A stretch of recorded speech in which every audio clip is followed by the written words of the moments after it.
Make sure you're subscribed to JerCrispy.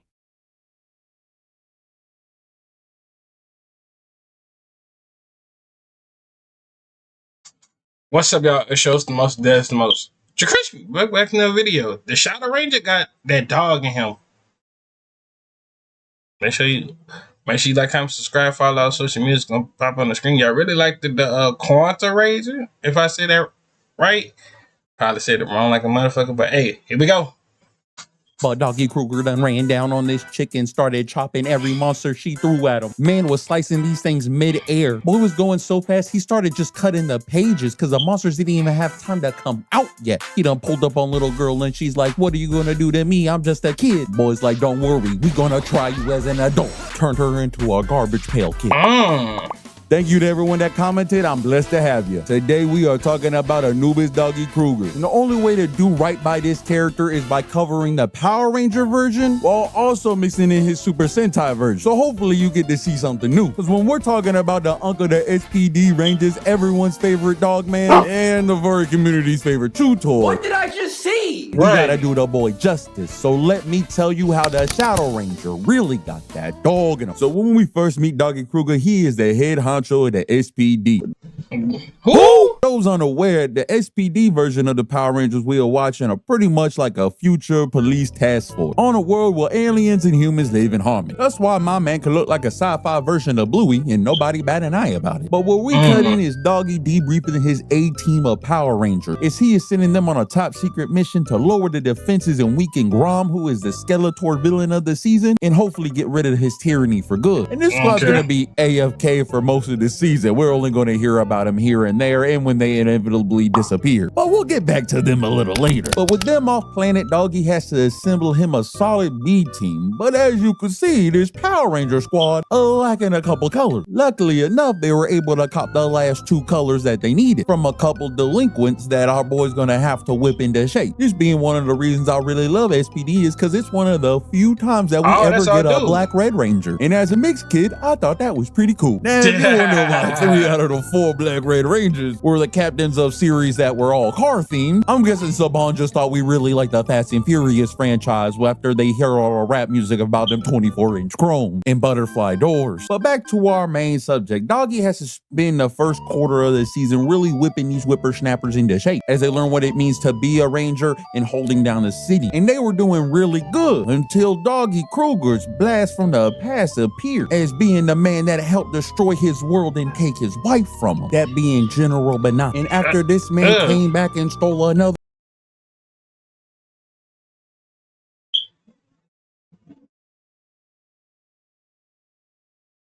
Fuck around with these people in this house. Anyway, you know what this look like? Y'all know that look like that dude off of Gaslight? Yeah! What that nigga name was? Kel? Yeah.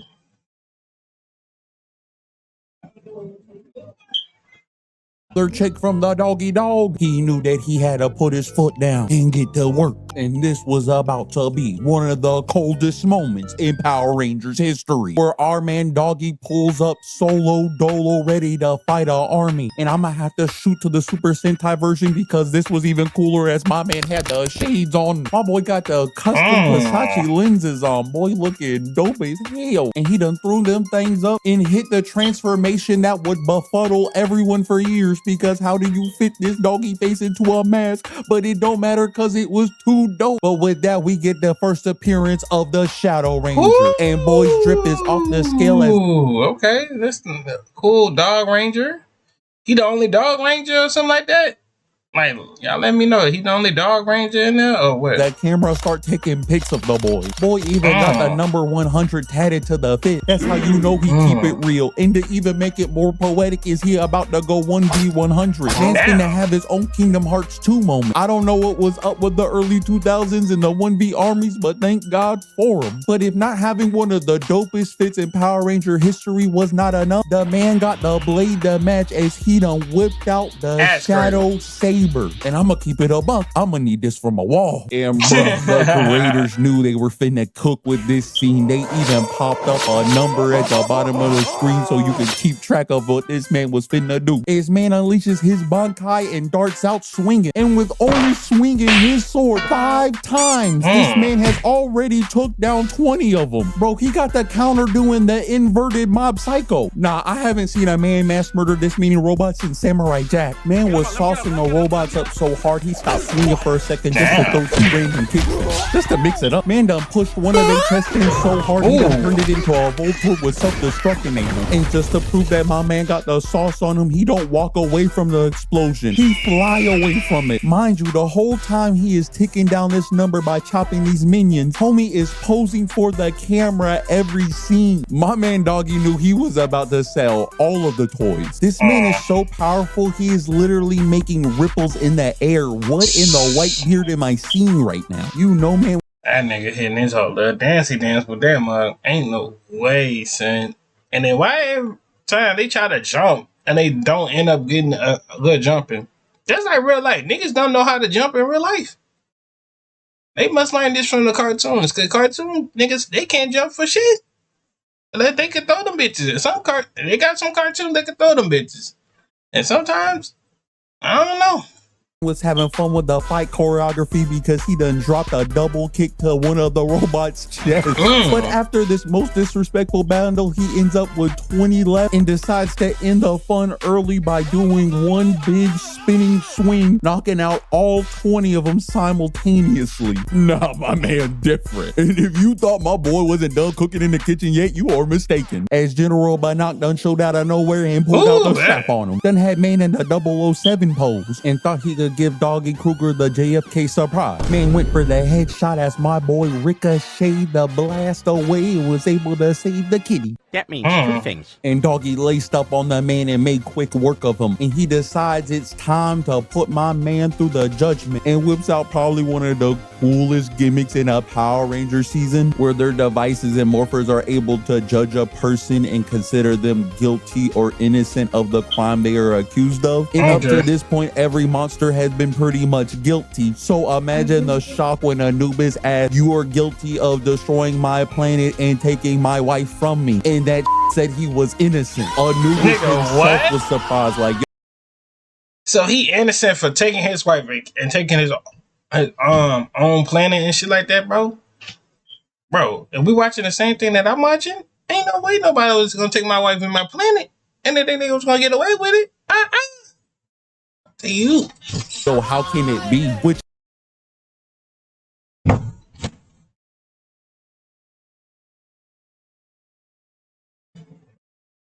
as a kid done shocked me, but it made the next scene even colder. As Doggy Dog himself said, "Fuck the justice system, I am the law." Yo, Doggy Kruger is just so damn cool, as he proceeds to do probably one of the most fire Power Ranger finishing moves there is, because it literally summons fire, as man takes the definition of sliding on your ops to a whole nother level, hitting mans with a Shadow Slaver containment strike and turning man into a holographic trading card. Oh, this man is tough. That's tough. And if you didn't think all that was play enough, my boy know how to prioritize saving the booty cat. And that was man's first morph of the series. Boy, that dude saved a snow bunny?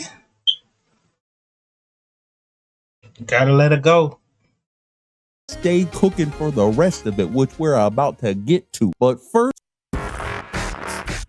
so it's important to understand who Doggy Kruger really is and how better to look into a man's past. As I hinted to earlier, his world was destroyed by Grom. This led to the eradication of his people, and he fought to the bitter end but ended up losing, but still somehow able to survive, but also losing his wife in the process. And because my boy is the Doggy Dog, my man is loyal to the bitter end for her. And we learn more about this when one of his so-called friends comes back from the past and fills us in how he fought Mortal Kombat Movie 1 style on the beach with this man. When was this? So Liu Kang and Scorpion and Sub-Zero and Johnny Cage was fighting this nigga? Man, ain't no way, bro. Cause I guess his boy really wanted to take Doggy's chick and have the most authentic doggy style you could have. I mean, who could blame him? I guess my boy was really a furry at heart. But mind you, Doggy wife looked just like him with the Killmonger cut. So, hey, Chief, whatever's your type, I guess. Some of us are just blue wolves at heart. But I guess Doggy had to break it down to him that Shouty was only going to be catching one bone, and it wasn't his. But with all this information known, it's understandable to know why that Doggy is really protective of his rangers and the people of his world, as he doesn't want it to happen again. He refuses to lose anyone else to Grom and will defeat him by any means. And having such conviction, it is understandable why he gets a little pissed with the rangers at times. But for those that think Doggy is just pretty cool and I haven't sold you just yet, come over here, nephew, and let Uncle Shaman done tell you a story. What if I told you that Doggy Kruger himself went toe-to-toe with the Violator? Oh yeah, you heard me right, my man went mano-a-mano with the Prince Ranger.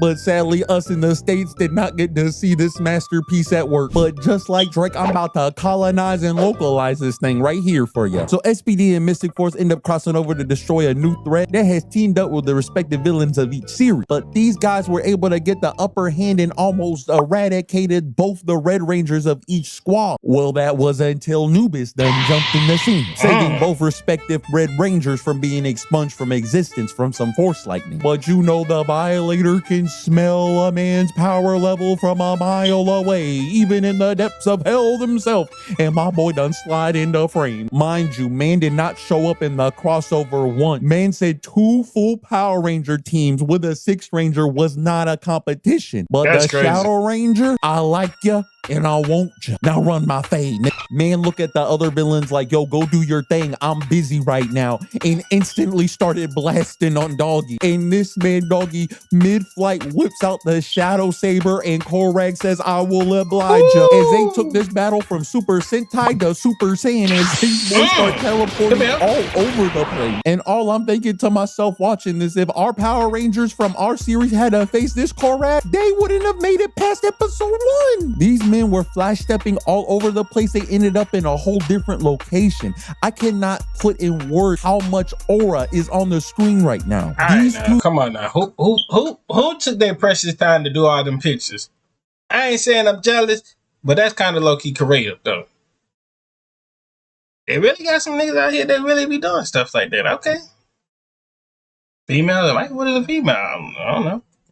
Whose power alone blew up a mountain from miles away. And bro, this next scene sold it for me because these boys said, F some fight choreography. We're just gonna do our finishing moves simultaneously. They said, let's just cut to the chase, big fella. Doggy done winded up his Shadow Saber, and this man Korag done did the same move, bar for bar. Could be copyright or something. But boys like Sumi see, and they start sliding on each other, hitting us with the classic samurai last strike. But unlike any of those iconic scenes that you have seen before where you're waiting for one of them to fall, these boys done stand up like nothing happened, and everything else around them started exploding. All these boys are so damn cool. And bruh, Shadow Ranger is so dang cool that Korag the Violator himself gave my man some props. And the Shadow Ranger's like, yo, you're not too bad yourself, kid. And then Korag dips out for the rest of the crossover. I'm just saying, I'm pissed that we didn't get this over in the States. Man, it would have been peak. And then add on the fact that Soloris Knight and Anubis are played by the same actor, man would have been crossing over with themselves. Now back to our version of Doggy Kruger, who's putting hands on his own Rangers, but for a good reason, as he is trying to train them and toughen them up because they are starting to be a little too chillaxed now that there is a Shadow Ranger about, feeling like they can slack off on their duties and do as much. And Doggy Kruger is not feeling this type of mentality. It's not very G7. So our man sends them through some rigorous training, really toughening them up, getting them new forms and becoming a better B squad. And in the process and growth of these people becoming better Rangers, they end up finding the original A-team and bringing them back to Doggy Kruger, which I ain't gonna lie,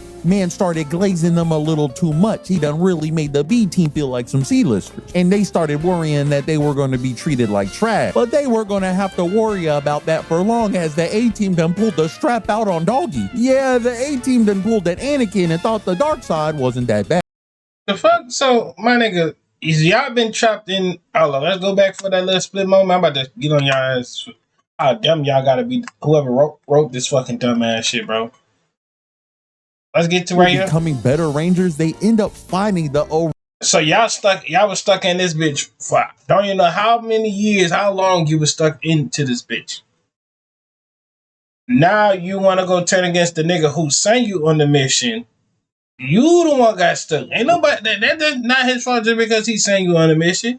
Y'all messed up your own thing. Ain't no way y'all couldn't find a way. Y'all liked it there. And then y'all want to turn them guns like, nigga, do you know who I am? Niggas better start recognizing niggas around this bitch. The dark side wasn't that bad. I'm just saying, when you have the evil Wallace over here in the squad, you probably knew they were going to be a little evil. And another note on the team, it is kind of wild that the first girl Red Ranger was evil. Just saying. So the traitorous A-Team brings Doggy to Skeletor himself, where he reveals that man's wife was alive this whole time. Oh, your wife was just alive and you thought she was dead in so many years. She stayed in that nice good castle. Probably was getting high ass.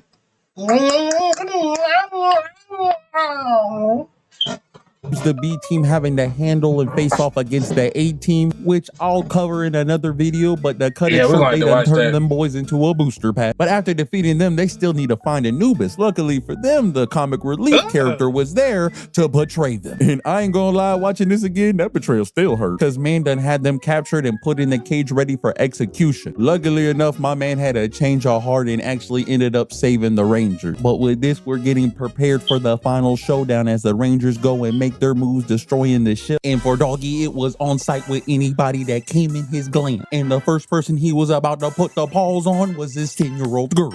But don't feel bad for this little she-demon, as she's Grom's daughter, and she's able to make the monsters she draws in the pages come to life. Yes, she has the same powers as that one guy from Naruto. I don't know his name. I'm not gonna go look it up. But hey, that's a cool ass power though. I'm not gonna hold you. I wish I had that type of power. I could just draw some. All right, I'm gonna draw this lion. You better pack up and attack his stupid ass. He just don't know. Kruger done ran down on this chick and started chopping every monster she threw at him. Man was slicing these things mid-air. Boy was going so fast, he started just cutting the pages because the monsters didn't even have time to come out yet. He done pulled up on little girl and she's like, what are you gonna do to me? I'm just a kid. Boy's like, don't worry, we gonna try you as an adult. Turned her into a garbage pail kid. And after he was done locking away the daughter, it was time for daddy to run these hands. And man, I ain't even gonna lie to you, when he pulled up and saw his wife have that stab to her neck, I thought I was about to see some cornrows coming out my boy head, because boy was ready to go doggy style on the man. As these boys done jumped right into that action, started swinging on each other, boys were having a ballerina session. Doggy even gave him the trip up and had man flying back on his throne. But the big bad knew he couldn't run the fair one with the Shadow Ranger and said, hey, wait a minute, I'm a villain, and started dangling Doggy's wife off the balcony. Oh, and the dog was pissed. That boy was ready to bite man's head off. So this saucy Ranger done did the cleanest move and hit himself with the own layup by throwing his sword into man's chest and kicking off that shit while simultaneously going for his wife so she don't fall in, and then hitting man with the Uno reverse card, giving him the Palpatine ending. But after the Power Rangers were done finishing up the big bad Omni, who happened to also be voiced by Korek, I will claim this planet as mine. And the Power Rangers were celebrating a job well done. But just like Palpatine came back sadly in the sequel, Skeletor wasn't done just yet, telling to our boy Doggy, run the fade with me one last time. And you know Doggy finna oblige the man, but in Doggy fashion, this man's disrespect knows no bound, as Brody didn't even morph for him. He stayed in his base form. He said, you not even worth seeing the drip again. And after a quick 5 seconds, Skeletor realizes that he should have probably stayed dead. Boy was asking for the relief of life, and instead of Doggy ending man's, he done cut off the other antler. Now they match. Finally able to put man's away. And I know they never showed it, but I imagine that he probably rocking around with boy on his neck like he Logan Paul or something. Don't leave just yet. We have a special announcement. Here it is. There will only be one color left in the rainbow. Ooh, next video must be. All right, y'all. Hope y'all enjoyed the video. Make sure to like, comment, subscribe, follow our social media. Did pop on the screen. See y'all when I see y'all. Lay y'all to the bottom of my heart.